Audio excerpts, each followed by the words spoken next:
Love all those silly little things. Yeah. I know. So let me ask you, was there like a time that you, like, I know you was talking about how you came to decide to write about Marlowe, but like in doing your research about some of the particular lines that are throughout the Shakespeare's plays and sonnets that just really stood out to you, and you, because I know I did that myself, because whenever I read some, I was just like, oh, well, he's saying it right there. He's saying this is somebody different, you know, that it's not. So were there some that really stood out to you? Well, the sonnets are great for that, aren't they? Because, oh, yes. Yes, there are interesting things in the plays that you can definitely interpret through this lens. Yes. You know, but I would say, because I'm friends with lots of authorship doubters of all stripes, you can take any kind of theory and place it over some text and then, you know, interpret that. This is the whole thing with English literature. Texts are infinitely interpretable. Well, not maybe infinitely, but they open to multiple interpretations. But the thing about the sonnets, I mean, and it's true of the sonnets too, but with plays, what's being represented is, you know, there's a story, there's characters, you know, is any of this the author's voice? The characters are kind of all the author and not the author at all. Yes. You know, there's so many opposing points of view. We know ourselves from writing fiction that when we write characters, they're a mix of things. Yes. They're people we've observed and, you know, mixed up together, and they're people that we've imagined from our experience of human beings generally, and every main character probably has a little bit of you in it somewhere, even if they're really objectionable. You put your objectionable stuff into the, you know, those characters. You know, we can all be selfish, we can all be deceitful, we can all, you know. So when you look at the plays, you could say almost anything and say, oh yeah, well, there's the author speaking, but you may be way off base. But the sonnets are so obviously personal. No matter how many Shakespeare scholars want to say that they are some kind of writing exercise, they're so obviously not. Even Stanley Wells, who is obviously an ardent Stratfordian, has said in his book on the sonnets that that they're personal. They're very obviously personal. And so that's where you find the author. And many of the lines in the sonnet, the most heartfelt lines in the sonnets, they support the Marlowe theory. You can corral them very convincingly into that. One of the ones I really like is it's the closing couplet to, I'm not going to name the number of the sonnet because I won't remember off the top of my head, but it says, you are so strongly in my purpose bred that all the world besides me thinks you are dead, right? Yes. And what interests me, so imagine I had it obviously writing back to Thomas Walsingham was the addressee from my fiction. That was who I chose to be the addressee. You choose Southampton. I had him basically a little bit dallying with both, but really truly in love with Thomas Walsingham. But he's saying to the person he's writing to, yes, you're so bred in my purpose, you're so strongly aligned with my purpose that all the world besides me thinks you're dead. Now if you apply that, it's saying that all the world besides you thinks I'm dead, right? There's a mirror thing. Now what interests me about that line is that in the original sonnet, it's published in 1609, the way it's written is Y apostrophe A-R-E, yar, because it's going, let's not have too many syllables. We can't have you are, although you could now, but, you know, that all the world besides me thinks you are dead. But it's so hard to comprehend from a Stratfordian or orthodox mainstream point of view, where Shakespeare wrote Shakespeare. You go, what is that couplet saying? If you can't work out that it's saying what I just said it says, you might have to change that line to make it make sense to you. And in fact, in all modern editions of everywhere you see that sonnet reproduced that's not in the 1609 sonnets, they've changed that line to, and all the world besides methinks, one single word, which isn't how it plays, you're dead. And it's like they've messed up. Have a look at it. They've messed it up. Oh, I will. they've messed it up because they can't make sense of it meaning what I just said it means, right? Right, So, right. and one of the things I did, it was another essay that I wrote for another academic journal, because I've got into all that now. As a result of this, to be honest, you know, I never Yes. published in academic journals before I did my PhD, but it's a Marlowean interpretation of the sonnets. And it's talking, it's basically taking all those lines, different lines that tell the Marlowe story, and going, look, if you look through this lens, this makes sense. What's really interesting is stuff that just doesn't make sense under the old paradigm. So they've changed it, they've edited it, and then you put it into this way of seeing things, and it's like, oh, that actually makes perfect sense in the original. You don't have to change the original. Mm-hmm. So I was looking, one of the things I was looking at is the way that those lines have been edited, because they're just like, you just hit a brick wall with them if you're thinking they're written by Stratford Will. So I absolutely agree. I think one of the ones that you used that I absolutely loved was that death's a great disguiser, and you can add to it. You can add to it, yeah. Of course. And that's, yeah. I mean, it's, whenever I came across that one, I was like, oh my goodness, this speaks volumes. It speaks volumes. So, well, because they're using a body substitution trick in Measure for Measure, you know, and it's like, that's a great parallel with the Marlowe theory. Is like, you know, what do they do when they have that inquest in Deptford 2 days after Marlowe's supposed to have been stabbed through the eye? You know, they have an inquest, and then they throw the body into a plague pit, so no one's going to uncover it in lime, so it will degrade very fast, and also no one will dig it up. So that's handy, you know. And obviously he's involved in the Secret Service, and they still do dodgy stuff to this day, like disappearing people, and people are supposed to be dead and then they're not, and stuff like that. Anyway, the point is, they have a body at the inquest in front of the jurors who were there, you know, to sort of sign the inquest off, make it all official. And you might go, well, surely they would be able to see it's not Marlowe. Forgetting that, you know, this is not the 21st century we're talking about. This is the 16th century. None of those jurors would know what Marlowe looked like. No. If the three gentlemen, so they're actually of a higher social class than the jurors, if they say this is Marlowe, they're going to be believed. And the point is, even if someone had seen Marlowe, and Deptford is not central London, it's off to the edges. It was a little village outside London, and probably no one there would know him. But say someone had seen him, are they going to look at this corpse that has been disguised? Death's a great disguiser. And we may add to it. I think I'm slightly paraphrasing the thing. I probably haven't got the words exactly right. But, you know, with an eye injury, it's great. Facial disfigurement, fantastic. It's gory. No one's going to look that closely. Exactly. Perhaps dried on blood.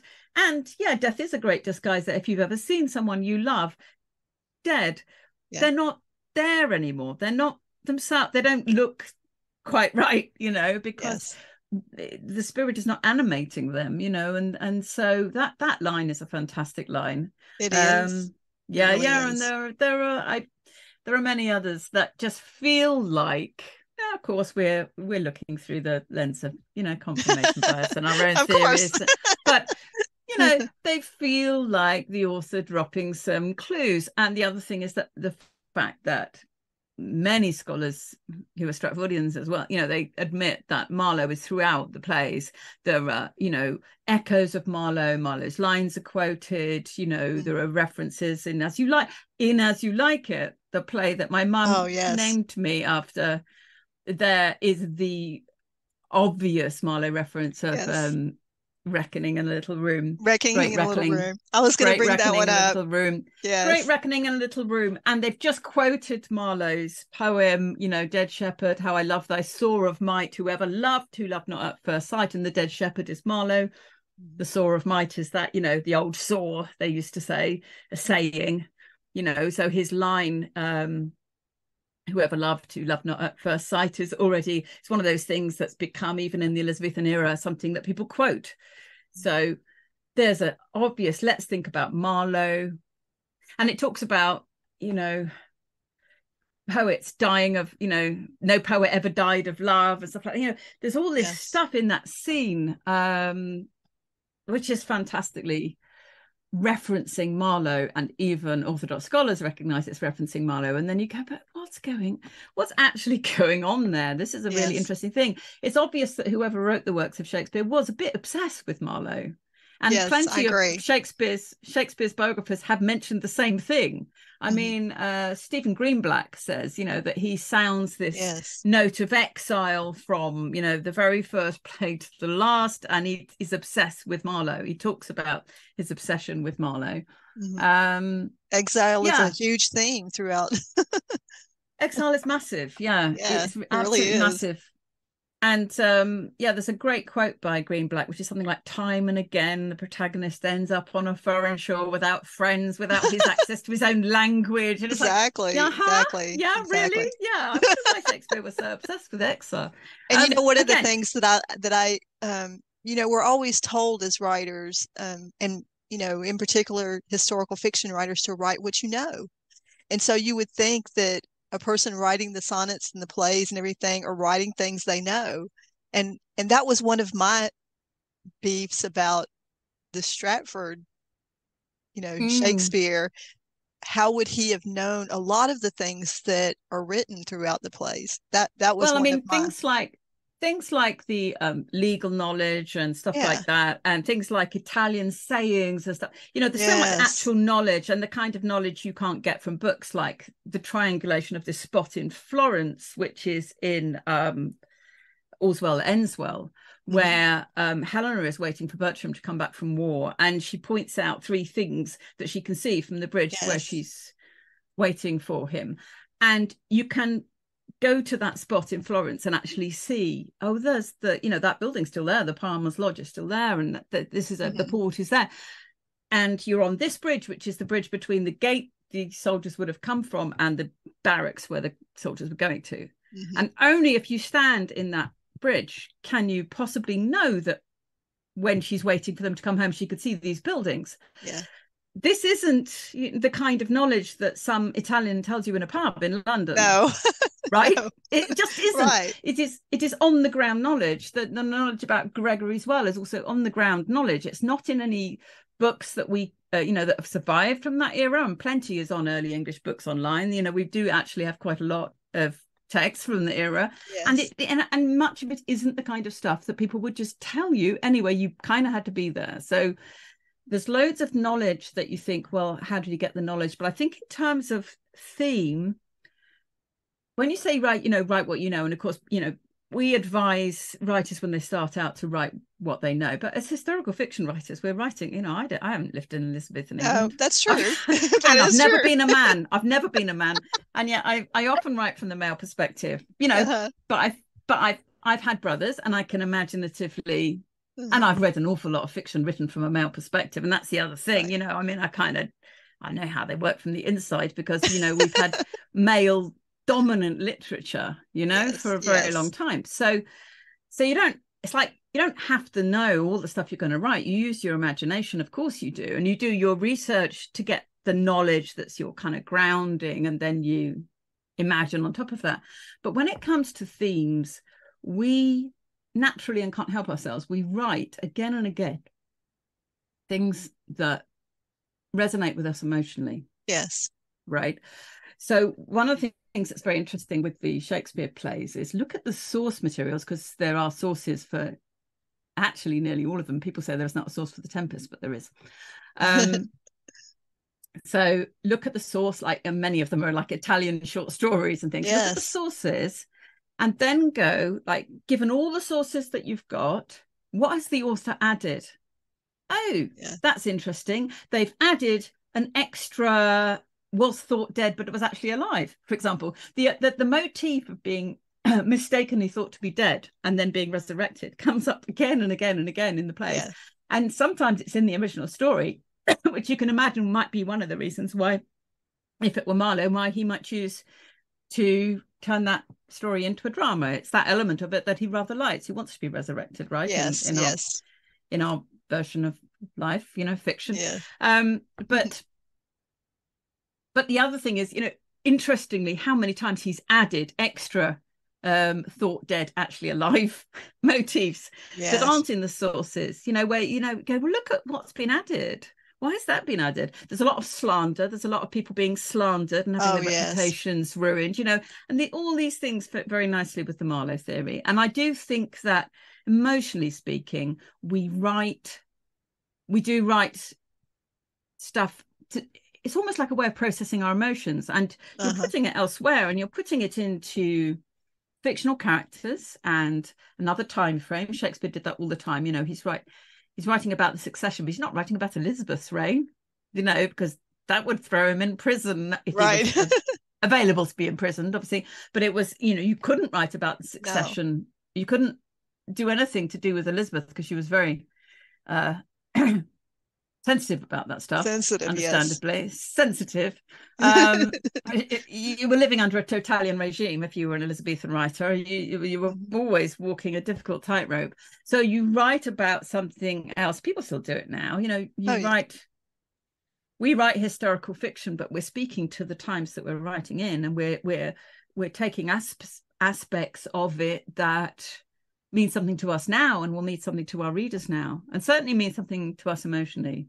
So that theme of exile that runs through, and it's so strong.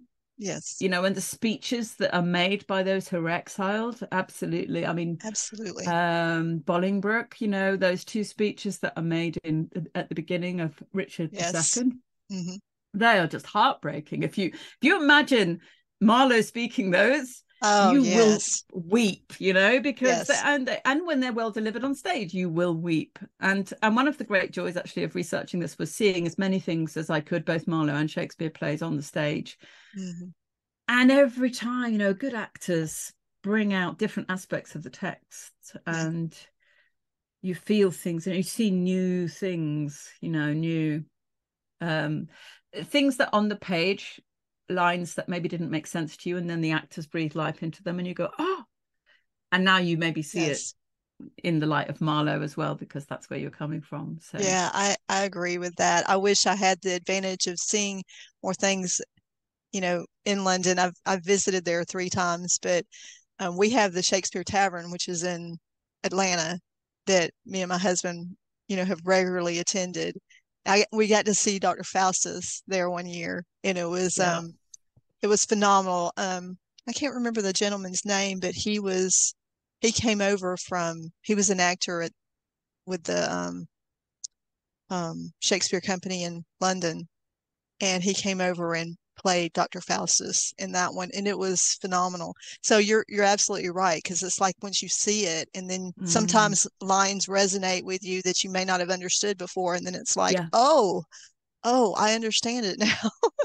Yeah, and I have to say the Globe have always been historically extremely good at that, because I've seen productions by the RSC. They're good, of course they are good, you know. And I've seen productions by the National Theatre. They tend to try and do very different things. I kind of love what they have done at the Globe. They really bring the humor out, because there's humor even in the serious plays, you know. The audience interaction aspect of it is great. I love the original practice thing, because I don't know, just because it can make lines make sense that only make sense because of the way they were originally performed at the first Globe. So I am very, very lucky. I only live an hour from, well, maybe an hour and a half. I'm so jealous. I know. I can go anytime I want. Oh, I'm sorry. I don't want to hear it. I don't want to hear it. Sorry. The interview's over. We're done. Okay. That's great. No, I was doing you. Anyway, so yeah. No, that's wonderful. Can you tell us, I know I could talk about, you know, Shakespeare and Marlowe all day long, but we would love to know, like, what are you working on now? Okay, so here we go. I have left the 16th century finally. Oh, only temporarily. Okay. Sure. But I have been working in the late 17th, early 18th century, and writing about the female pirate and soldier Mary Read. So I've spent 8.5 years on this project. It is huge. That's great. And the first book in what is actually a trilogy, and the trilogy is all written but the first book is coming out in a few days' time. So Oh, good to see that. yay. There we go. Nothing Becoming. The overall series is called The Tragical History of Nothing. And Nothing Becoming is the first of them. And they will be coming out. I'm going to bring another one out in 5 months and then another one out, I think about 5 months after that, because Okay. it became such a big thing. It was a 900-page book, and because of the changes of prices of things like paper, it's now become prohibitively expensive to publish a 900-page Really, book. I mean, that is very true. yeah, you literally can't make any money. You just make a loss, right? Yes. So it's coming out in 3 books. They are all written. I'm very excited about it. So the first book is basically about her childhood, because Mary Read was raised as a boy for most of her life, from early childhood. She was raised, but her mother got her to pretend to be her brother in order to get some money out of the maternal grandmother, because Mary was illegitimate and her brother was legitimate. But her brother apparently died. I will see. I've done something different with the story, because we don't know a great deal about Mary's, certainly her early life. We only really know about her being a soldier and a pirate, and even not that much about that. So I had a lot of leeway in terms of what I could do with her childhood. But I was extremely interested in the idea of how you become a pirate, why she became a pirate. Because when I decided I was going to write about a female pirate, but she was the only one that I could find that didn't get into piracy through a man. Like, she didn't get into piracy through a lover or a husband or a father. She independently got into piracy, and she was a soldier first. And she was a footboy in London. So the first book is her childhood in Devon, what happens with her brother, and then her mother getting her to pretend to be a boy and go to London, and then how she ends up, what happens to her as she tries to, basically she goes through puberty, all that stuff of having to hide, you're developing womanhood, the constant risk to her, as she has to live this life of deceit in order to have freedom. So it's really her pursuit of freedom and what it costs her to be free, because obviously boys and men in that society had way more freedoms than girls and women, and she's given a taste of it and she doesn't want to give it up, which I think is fair enough, right? I kind of feel the same. So so that's it, and that's the first book, is basically a kind of coming of age, pirate origin story. And the second book is she joins the army, she goes and fights, she's a soldier, then she falls in love with a Flemish soldier and has to, as they say in the documents, let him discover her sex. And then she's drummed out of the army, because of course she's not allowed to be in the army because she's a woman, and he gets retired and from the army, pensioned off. And then they set up run a pub in the Netherlands for a while. I won't say what happens there, but she ends up at the end of that book, the second book, she ends up going to sea. She goes to sea, and third book, she's at sea, she's a merchant sailor, she becomes a pirate, and then it's the whole thing with piracy and what happens there. So it's very exciting. It's been a huge amount of research. I had to research not just all the piratey stuff, but the military history and London in the late 17th, early 18th century, being in service, what women did for sanitary protection in the 18th century. There's nothing written about that from the era because it's so taboo. It's like no one mentions it, right? It's just like, okay, how's she going to do that? No, that sounds incredibly fascinating. And what day did you say that the first book is coming out? So the first book is coming out on Monday, June the 12th. Yay. I know. So this soon. is a perfect timing for the interview, because we'll definitely get this posted and we'll get links, and you can send me over the links to whenever that comes out, and we'll put that in the description and everything when we post this interview. perfect timing. That's great. Yeah, absolutely. Well, I kind of been buried in my, in my basement writing room, which is here. I've been buried, for years. I mean, I have gone out in the world a bit to teach and things like that, but I'm now, but I have been quite quiet. I've been quiet on social media and things like that because I've just been trying to concentrate and get the book finished. And now it's like, okay, here it is. I'm back in the world. Hello. Well, that's great. And we're very, very glad. So, and this is just like strictly like regular historical fiction. It's not in verse. That's right. Yeah. Okay. So anybody can read it and not be intimidated by all the white space. This is just in regular prose. Yeah. Okay. That's good to know. So everybody can know that. Well, Ros, I have enjoyed this so much. I appreciate you being here on the show today. Very, very much. Thank you. I've loved it. Thank you, dear. It's so nice to talk to you in person, as it were, after all this time. Yeah. I know, after all this time. Well, as always, for more information on Ros's books, you can click on the link in the description or go to her website at rosbarber.com. And don't forget to subscribe to the podcast. Thank you to the listeners and viewers. This is Dee Marley. Keep making history and keep listening.